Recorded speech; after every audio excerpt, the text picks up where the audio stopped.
Update nga tayo sa Gilas Pilipinas at sa kanilang laban bukas kontra nga sa New Zealand. Ito nga, ang New Zealand Tall Blacks handang-handa ng harapin ng Gilas Pilipinas at talaga namang naghahanda sila at nag-iensayong mabuti dahil alam nila na hindi rin basta-basta ang Gilas Pilipinas.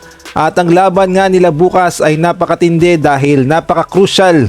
Nangangailangan kasi ng panalo ang Gilas Pilipinas at gain na rin itong New Zealand dahil sa standing ng FIBA World Cup Asian Qualifiers pareho silang 2-2. Kaya naman nangangailangan ng panalo ang New Zealand, nangangailangan din ng panalo ang Gilas Pilipinas. Kaya naman bukas expected na natin na do or die dahil ang matatalo ay magkakaproblema sa second round at mas mahihirapang makapasok sa FIBA World Cup na gaganapin sa Qatar.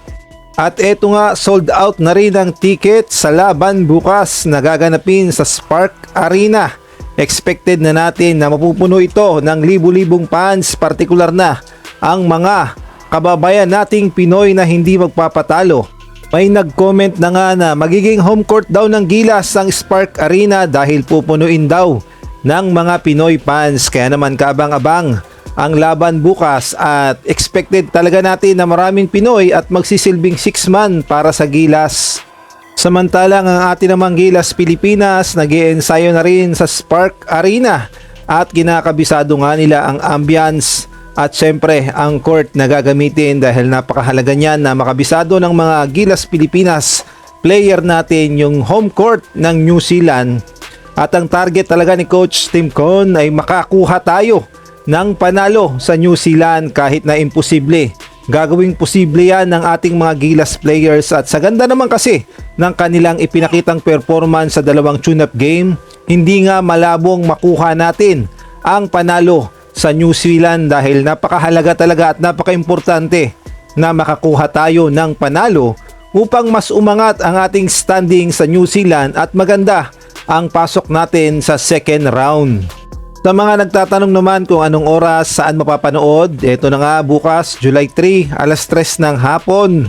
Mapapanood nga yan sa One Sport, sa YouTube live yan. Pwede ring manood sa mga Facebook dahil nagla-live din yung ating mga kababayan. Kaya naman suportahan natin ang ating Gilas Pilipinas at sa tingin ko 80% na mananalo ang ating Gilas Pilipinas.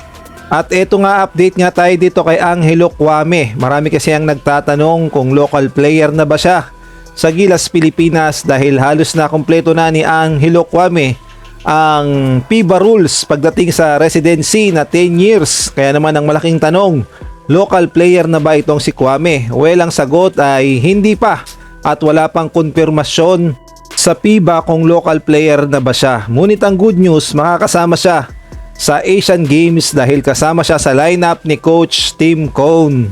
Samantalang ganap ng mga Pilipino at Pilipina ang dalawang naturalized player natin na si Malik Diop at si Elizabeth Mins. Pumirma na kasi sila ng citizenship at nabigyan sila ng Philippine passport kaya naman available na sila sa lahat ng laban ng Gilas Pilipinas. At eto ngang si Malik Diop, malaki ang pag-asang makapaglaro sa Asian Games in case na hindi umabot si Benny Boatwright, siyang magiging katandem ni Justin Brownlee sa Asian Games. Malaking bagay kasi na matataas at matatangkad ang ating lineup sa Asian Games. Biruin nyo, meron tayong Angelo Kwame, meron pa tayong Malik Diop, kaya naman malaki at malakas ang ating lineup. At syempre kailangan natin yan dahil hindi rin biro ang lineup ng ibang Asian country, partikular na ang Japan, Korea, Iran at gayon na rin ang Lebanon at Jordan. Kaya naman kailangan talaga malakas din ang ating lineup. At kung nagustuhan mo ang video na to, paki-like, paki-subscribe, paki-pindot ang notification bell para updated ka sa susunod kong i-upload.